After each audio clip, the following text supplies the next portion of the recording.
রাজাকার, জিতে যাবে বাংলাদেশ ইনশাল্লাহ। আমিও কথাবার্তায় ভাব বুঝি না, সংসদে কয় এক কথা, বাইরে যায় কয় এক কথা। আমি স্মরণ করছি স্বাধীনতার মহান ঘোষক শহীদ রাষ্ট্রপতি জিয়াউর রহমানকে। আমি স্মরণ করছি মমতাময়ী মা, যার মাতৃস্নেহে বড় হয়েছি, দেশ নেত্রী বেগম খালেদা জিয়াকে। আমি কৃতজ্ঞতা প্রকাশ করছি আজকের এই হাউজের নেতা মাননীয় প্রধানমন্ত্রী দেশ নায়ক তারেক রহমানের প্রতি।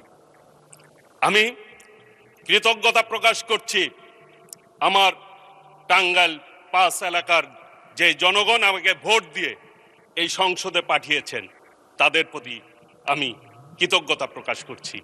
বিশেষ করে আমি কৃতজ্ঞতা প্রকাশ করছি বাংলাদেশের সকল নারী ভোটারদের প্রতি, যারা বেহেশতের প্রলোভনকে প্রত্যাখ্যান করে বিএনপিকে নির্বাচিত করেছেন, সেই সব নারী ভোটারদের।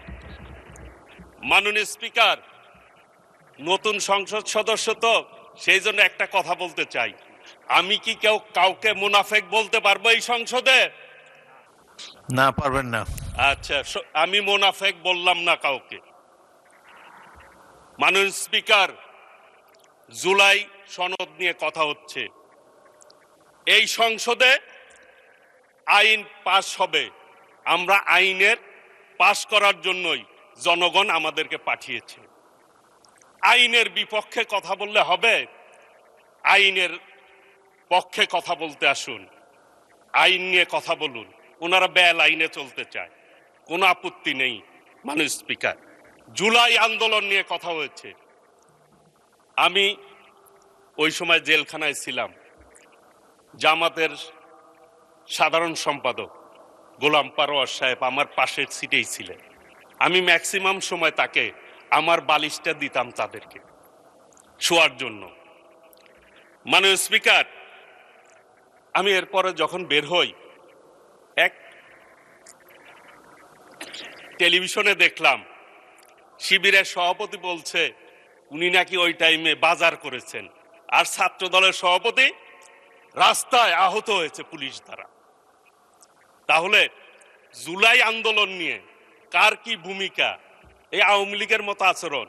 আওয়ামী লীগ ৭১ মনে হয় যে আওয়ামী লীগই করছে, আর কেউ যুদ্ধ করে নাই, এইরকম আচরণ আওয়ামী লীগ করছে। এদানিং ওই রোগ তাদের ভিতরে ঢুকছে। জুলাই আন্দোলন খালি তারাই করছে, আর কেউ করে না।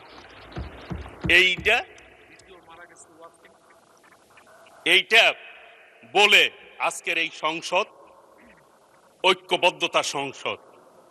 একটি জিনিস এই সংসদে মাননীয় স্পিকার, যে ফ্যাসিবাদ বিরোধী আন্দোলন যারা করেছে তারাই এই সংসদ সদস্য হয়েছে। জুলাইয়ের সনদ নিয়ে কথা বলে যে গণভোট, আমাদের মাননীয় প্রধানমন্ত্রী গণভোটের পক্ষে কথা বলেছে। আমরা ৫১% প্রায় অধিক কিন্তু আমরা প্রতিনিধিত্ব করি। কাজে ৭০ ভাগের মধ্যে ৫১ ভাগ মানুষ আমাদের কথায় ভোট দিয়েছে, আমাদের নেতার কথায় ভোট দিয়েছে। সেটা স্মরণে রাখতে হবে। কথায় কথায় বলেন যে আওয়ামী লীগের মতো ফ্যাসিবাদের মতো আচরণ ঢুকে গেছে। ২ মাসের সরকার, কিন্তু এটা কিন্তু ৫ বছর, মনে হয় যে ৫ বছর সরকার আমরা শুরুই করলাম না, তার আগেই যত সব অভিযোগ। এই ২ মাসে কি কি করছে মাননীয় প্রধানমন্ত্রীর নেতৃত্বে, সেই কথাগুলি কিন্তু একবারও বলেন না। গতকাল একটি সমাবেশের বক্তৃতা শুনলাম আর কি, বিভিন্ন ইস্যুতে তারা কথা বললেন, জাতীয় ইস্যুতে। মাননীয় স্পিকার, এইটা কিন্তু ৮ সালের নির্বাচন মার্কা সরকার না, এটা ১৪ সালের নির্বাচন মার্কা সরকার না, ১৮ সালের নির্বাচন মার্কা সরকার না, এটা ২৪-এর সরকার না, আমির সরকার না, জনগণের প্রত্যক্ষ ভোটের সরকার। কাজেই হিসাব করে পথ চলা উচিত। কথায় কথায় বলে ফেলেন, নিঃশেষ করে দিবেন কাদেরকে? নিশ্চিহ্ন করে দিবেন কাদেরকে? মাননীয় স্পিকার, মহান স্বাধীনতার ঘোষক শহীদ রাষ্ট্রপতি জিয়াউর রহমানের দল বিএনপি, যার নেতৃত্বে এই দেশ স্বাধীন হয়েছে, এরপরে বাংলাদেশে তিনটা গণ অভ্যুত্থান হয়েছে যদি আমরা ধরি স্বাধীনতার পর। ৭৫ বিপ্লব হয়েছে, নেতৃত্ব দিয়েছেন শহীদ রাষ্ট্রপতি জিয়াউর রহমান, সেই দল বিএনপি। ৯০ একটি গণ আন্দোলন হয়েছে, তার নেতৃত্ব দিয়েছেন দেশ নেত্রী বেগম খালেদা জিয়া। আর ২৪ আন্দোলন হয়েছে, নেতৃত্ব কে দিয়েছেন? মাননীয় প্রধানমন্ত্রী সহ বাংলাদেশের আপামর জনতা। সেটি কিন্তু আমাদের মাননীয় প্রধানমন্ত্রী সবাইকে সম্পৃক্ততার কথা বলেছেন। যারা আমিডামি নির্বাচন করে, যারা জনগণ থেকে প্রত্যাখ্যিত, তাদের সাথে বিএনপির তুলনা করেন। এই জন্য বললাম, মাননীয় স্পিকার চান, আমাদের মাননীয় সংসদ সদস্য চান ভাই ওইখানে রয়েছেন, তিনি বলেছেন ওনাদের সাথে একসাথে জেল খাটলাম, এখন ভাব বুঝতেছি না ঘটনা কি। মাননীয় স্পিকার, আমিও কথাবার্তায় ভাব বুঝি না, সংসদে কয় এক কথা, বাইরে যায় কয় এক কথা। সেই জন্য আমি আপনাকে জিজ্ঞেস করছিলাম আমি মুনাফেক বলবো কিনা। যেহেতু আপনি না করছেন, আমিও আর বললাম না।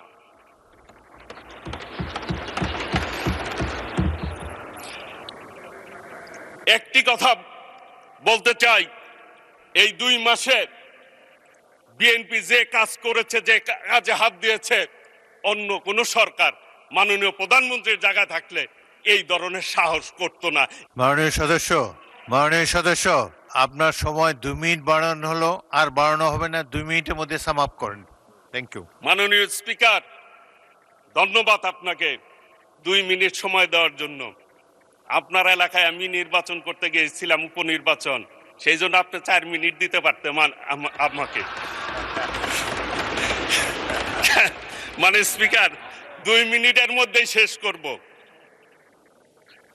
এই সরকার, আমার এলাকার কথা আমি নাই বলি, আমার মাননীয় প্রধানমন্ত্রী আমার এলাকার নির্বাচনের আগে গিয়েছিল। উনি ওই নির্বাচনে আমি দাবি করেছিলাম, উনি বলছে করে দিবে। আমার বিশ্বাস আছে আস্তে আস্তে ইনশাল্লাহ, সেই জন্য বললাম না, এলাকার লোকজনও জানে করে দিবে ইনশাল্লাহ। আমি শুধু বলতে চাই, আন্দোলন করে করে বিএনপি গত 17 বছর এই জায়গায় এসেছে। কাজেই আন্দোলনের ভুল ব্যাখ্যা দিয়ে মানুষকে বিভ্রান্ত করে কোনো লাভ হবে না। আপনারা 96 সালে ভুল করেছিলেন, আওয়ামী লীগকে ক্ষমতায় আসার সুবিধা করে দিয়েছিলেন, এখনো ভুলের রাজনীতিতে আছেন। 86তেও করছেন, 96ও করছেন, ভুলের রাজনীতিতে আছেন। একটা কথা বলে যাই, এইবার যুদ্ধের কথা বলেন, বিভিন্ন কথা বলেন, একটি কথা বলতে চাই, এই সংসদকে সাক্ষী রেখে আগামী দিনে কোন আন্দোলন হলে, সংগ্রাম হলে বাংলাদেশের মানুষের পক্ষে হবে। হেরে যাবে রাজাকার, জিতে যাবে বাংলাদেশ ইনশাল্লাহ।